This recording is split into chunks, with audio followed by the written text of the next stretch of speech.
আসসালামু আলাইকুম। শুভ সন্ধ্যা প্লাস বেলপুরি সন্ধ্যা। আজকে অনেক দিন বেলপুরি খাওয়া হয় না। তো পরে ভাবলাম যে দোকানে গিয়ে খাবো, গরমও লাগে, এই আর কি ঘরে নিয়ে আসলাম। তো বেলপুরি আনছি হচ্ছে মাহি চটপটি দোকান থেকে। তো ওইটা আবার ভাগনার দোকান।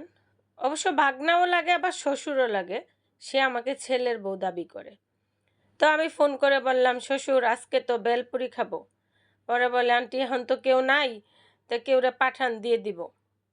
পরে নাজমা আর আমার পাখি দুইজন মিলে গেছে বেলপুরি আনতে। জানেন না কি অসম্মানজনক একটা কথা যে বলছে শ্বশুর আমার। নাজমা গিয়ে বলছে, মামা বেলপুরি কোথায়? আপনার বৌমা বলছে নিতে। বলে, মাগনা খাইলে একটু দাঁড়াইতে হবে।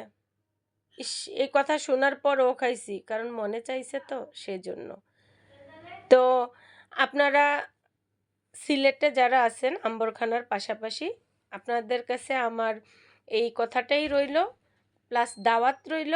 আপনারা হাউজিং স্টেটের কাছে মাহি চটপটি দোকান, এখানে এসে খাবেন। ঘরোয়া পরিবেশে তৈরি করা হয়, খুব ভালো লাগে খেতে, খুব মজা হয়। আল্লাহ হাফেজ, আসসালামু আলাইকুম।